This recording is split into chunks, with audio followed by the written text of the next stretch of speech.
Hello and welcome back to Exeter City, where we've got an FA Cup semi-final for you today. It's a revenge job against Arsenal after what they did to us in the final last year.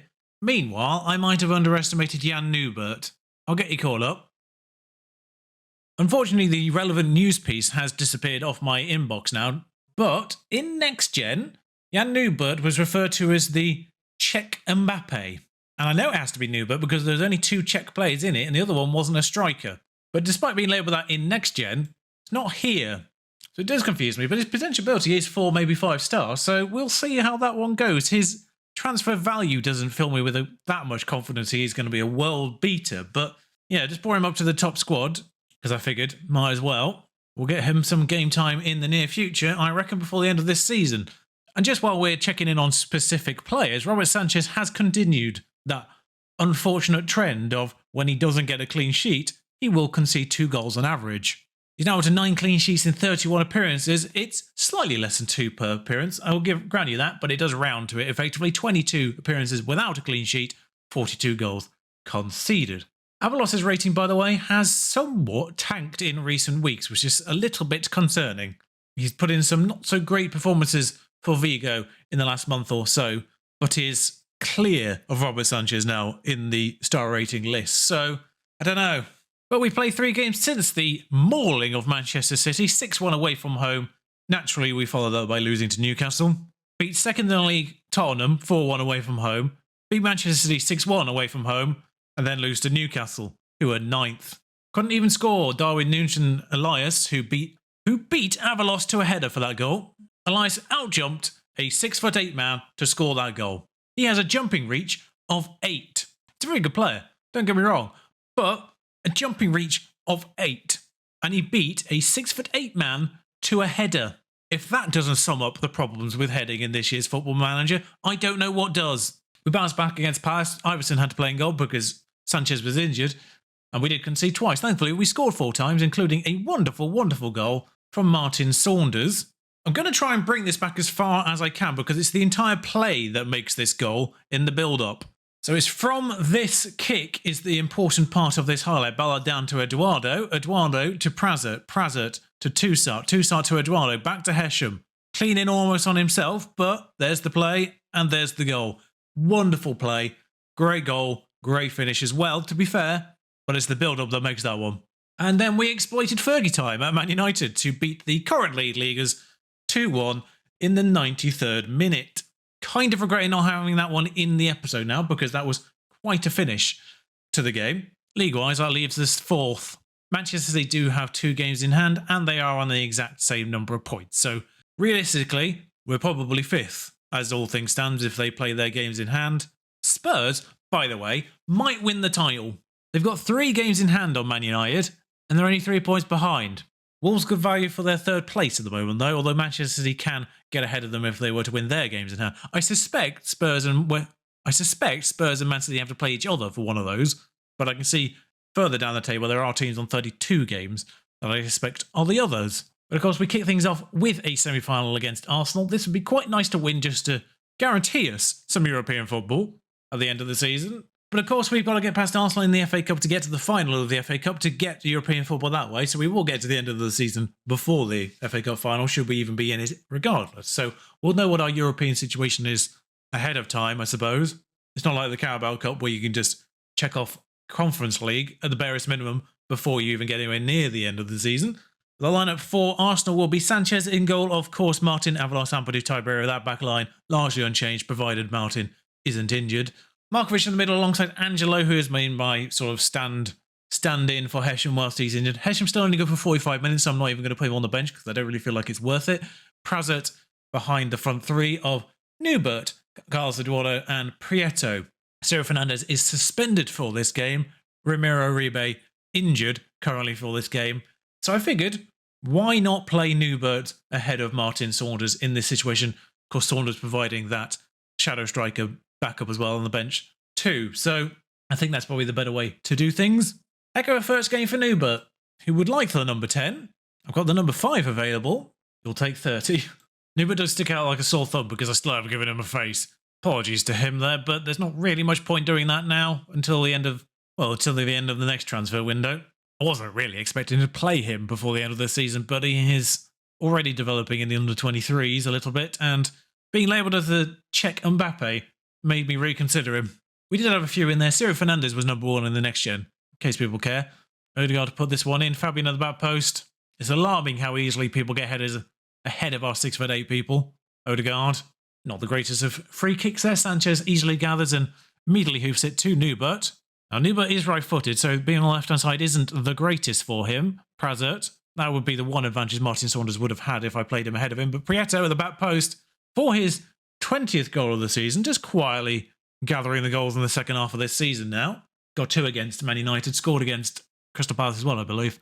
But it's Prazert who dinks into the box and across the 6-yard box. It's not great from the Arsenal goalkeeper. If that's Ramsdale, that's particularly shocking from him. No, it's the backup goalkeeper. They're doing that again. Not treating the FA Cup with the utmost of respects there. But Odegaard forward to Saka, and we appear to not have enough men back as Martinelli beats the only man who did stay back and then misses entirely. I didn't see what set piece that was that it started with, so I don't know which one to fix is the problem. Aaron Martin to throw it to Newbert. Prazert now to Newbert again. He's got in behind. He's still in behind, and a good chance. Wait, that wasn't a save? The angle confuses me then, clearly. Baffled by that throw-in. That somehow didn't go to the foot of Prazert, even though it landed on the foot of Prazert. Tierney, Fabian, Smith Rowe. Chalk that one up to animations, and there's a lot of questionable animations in this. Obviously, the initial throw fail is weird, and then Martinelli just walking behind Avalos. It's concerning. I just saw the brief flash of the tablet pages thing in between these two highlights, and it said that Carlos Eduardo had won 38% of his headers today. He's 6'8" with 19 jumping reach. How is he failing to get over 60% of the headers? Carlos Eduardo should be getting 100% of the headers 100% of the time. Whether he does anything useful with them is the question mark, but there's no way that the ball doesn't land on his head ahead of anyone else on the pitch. Even Avalos, who is also 6'8", but a worse jumping reach as Saka mugs him off entirely there. So the thing that concerns me there is Avalos is at fault for both of those. I mean, Aaron Martin a little bit. That might get blamed on Aaron Martin, but it's Avalos who commits, and with his lack of pace, is royally mugged off as a result. Odegaard comes forward. Markovic is going to be sent off because, of course, he is. Why wouldn't you have a sending off in the most important match of the season so far? To our captain as well, of course. Well, unfortunately, that also curtails Newbert's game just because Carlos Eduardo and Prieto were the better sort of pairing. Still having the 6'8" man up front is useful. And obviously we'll flip AP to DLP for the sake of the remainder of this game. But as I said before, having a sending off with this formation actually doesn't really negatively impact the formation too much because the men that stay up are just one less men who stay up. Smith Rowe and Saka combined, that's really lovely. And, well, someone was offside in that, but that really felt like it was going to be one of those moments where it just deflects back to them. Arsenal with the ball in their defence. Tierney. Smith Rowe is ahead of the defender, as always. Aaron Martin gets in the way of that one. Somehow I was marginally concerned he was going to maybe handball that for his sending off. As we somehow lose the ball again there. Sanchez with an acrobatic dive for unnecessary purposes. Where is this highlight going, by the way? It's been up and down this pitch twice, I think, in this highlight already. This is going to run out a goal because it's been going too long for it not to be a goal. So this is concerning. Odegaard, straight through with Martinelli. Couldn't be any easier. Oh, he's actually missed. Okay, now going left to right. Tiberio on this right-hand side. Plays it back to Ampadu. Why are we in our away kit, by the way? We're at home. Angelo is in. Angelo has scored. I thought he'd missed, that's why I didn't celebrate, but then the net rippled and it went Angelo at the bottom. So, okay, we've got an equaliser there. He's not beating his near post, but that's fine. The ball just, I thought it fell to Angelo, but it is actually a through ball to Angelo, and wow, it's a chip. It's a chip that Muller absolutely Mullers. Carlos Eduardo is beaten to the header there. Ampadu back to Sanchez for another attempt to get it to, well, it's the header Prieto this time, and he completely overshoots that one. Because why would you not aim for the 6'8" man? Carl, I nearly called him Carl. Saka. You're absolutely kidding me. Not only did he get the ball in the animation, the ball goes through Aaron Martin to get to that position. And Neves beats Sanchez. I've just realised, it's a good penalty, but I've just realised I haven't had this year's nonsense game. Nearly went the season without the nonsense. Oh, Prazer's clean through. Prazert, why did you take it first time? You were 5 yards ahead of their defence. You had time to set that one up properly. Right, from the corner, should still have Carlos Eduardo or Avalos under it, and neither. I'm just going to interrupt this particular highlight. Who did we lose? Just make some corner tweaks based on the fact that we've had a sending off. Prieto puts the ball back in. Avalos has scored. It's from a set piece, technically. Long run. It started with a throw in. It's 3-3. We have actually indeed equalised.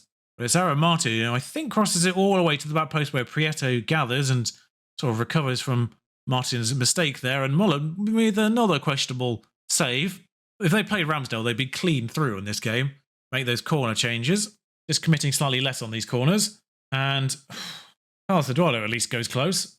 Okay, well, I've stopped this mid-corner highlight. I'd rather take the left-back off, but Thierry Small's still injured, so Castillo's going to come on for Tiberio, provide a little bit more fresh legs there.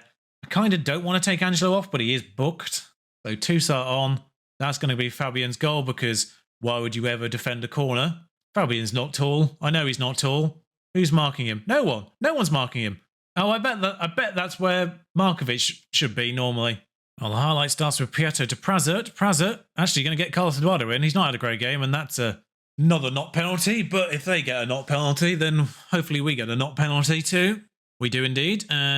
Tiberio's not on the pitch, so this will be Carlos Eduardo to take this. To salvage his 6'4", 6.4 rating is what I meant to say there. Does salvage his 6.4 rating. Goalkeeper does go the right way, but it is 4-4. Is this going to be another one-game episode? There's too much stuff happening in this game. Carlos Eduardo, great finish. It's another important game, and Sanchez is on a 6.3. Aaron Martin is dead on his feet. If he got injured from this game, I wouldn't be surprised. Avalos, mate. This way. Clear it this way, you imbecile. If they score from this corner, I'll be furious. They haven't, thankfully. Yet. Okay, good. Free kick, Martinelli, obvious goal. Okay, Sanchez holds. Nobody's had the better of Avalos in the air today, says the text. I mean, blatant lie. I'm actually going to take Avalos off because he is dead. Both he and Aaron Martin are not functioning right now, so Ballard will come on. I think they brought on Pascal Striker at some point. Odegaard. See, Martinelli's got the better of Avalos again there. It's too late. I don't know why Ballard isn't already on the pitch. Why is Ballard not already on the pitch? I should have just done it straight at full time. I don't know why I didn't. That's going to cost us. I'm going to be annoyed. Zinchenko at Arsenal already, ironically. Zapata, Odegaard, finds Martinelli this time, and Ballard slide tackles him, foolishly. Zinchenko. I kind of forgot Zinchenko was at Arsenal. We've remarked on the fact they often play him as a striker, which is even weirder. Well, obviously, it's gone to extra time, so this will be a one-game episode now. Aaron Martin throws it to Mansley. Prieto. For God's sake! Stop aiming at the one who isn't 6'8". Zinchenko to Odegaard again, but this time Ballard. Wise. Ballard. Back to Sanchez. Aaron Martin is free and available. Finds Carlos Eduardo.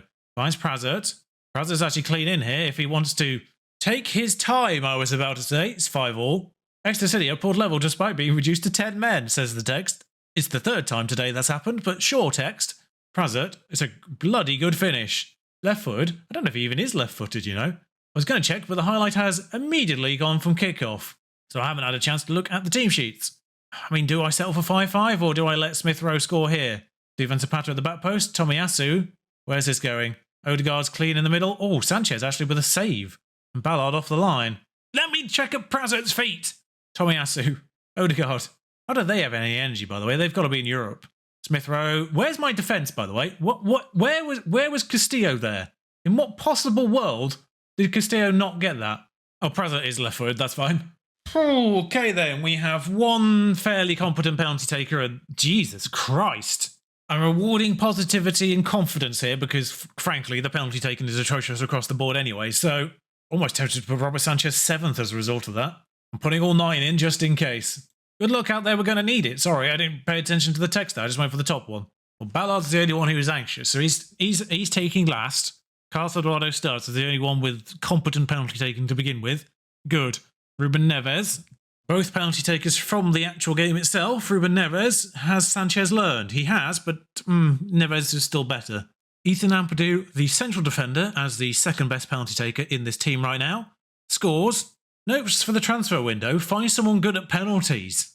Duvan Zapata steps up. How is his legs still going at 37 or whatever he is now? Aaron Martin as the third best penalty taker in this team. Well, joint third best, but he was confident. Good. Aaron Martin and Prieto had one less penalty taking, I think. Oh my God, Odegaard is absolute. Sanchez didn't even move. It was like he knew that was terrible. But yeah, Prieto and Martin were slightly worse at penalties, but they had the confidence. So I put them third and fourth, and I've been rewarded by that third and fourth. And this could actually settle it if it is saved. Emile Smith Rowe in 2028. Probably what? 20. Just turned 22 in real life, I think. So 28, probably. 27, 28. Prime Smith Rowe, effectively. Buries that one. I wonder if he's in the England team. And it's Lucas Toussaint, who, again, entered the first 5 based on confidence alone. Am I going to be brewing that mistake of putting him in? No, I am not. Lucas Toussaint has only started 2 games this season, but good Lord, they had 43 shots. Extra time was hilarious. Wow. Oh, we certainly went the long way round to get revenge there. Good Lord. Hang on. I've got chuffed in an answer. I'm chuffed. The worst penalty takers in the division triumph on penalties. Oh dear. Hashtag chuff from Josiah as well. Everyone's chuffed. I feel a little bit sorry for Newbert. What's Newbert's penalty takers, by the way? 9. He's terrible as well. Havelost and Ampati were both a little jaded and can do with the rest.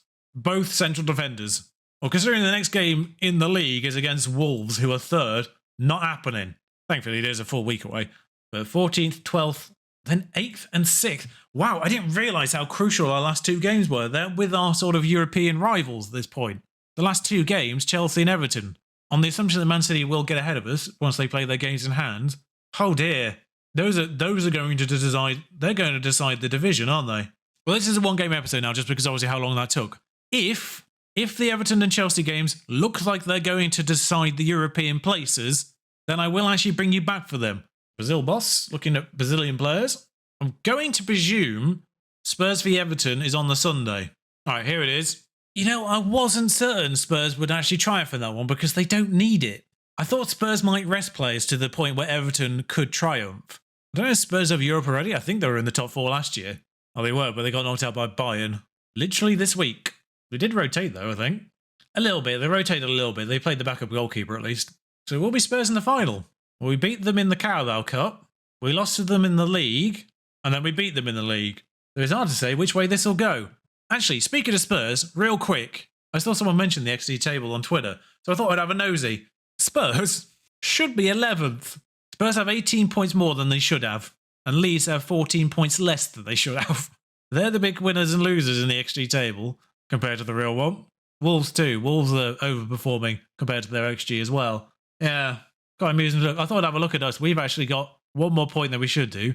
We've actually conceded 6 less than we should have, so maybe Sanchez isn't as terrible as I think he is. We've actually scored 4 less goals than we should have. Remarkably. So Everton and Chelsea at the end of the season.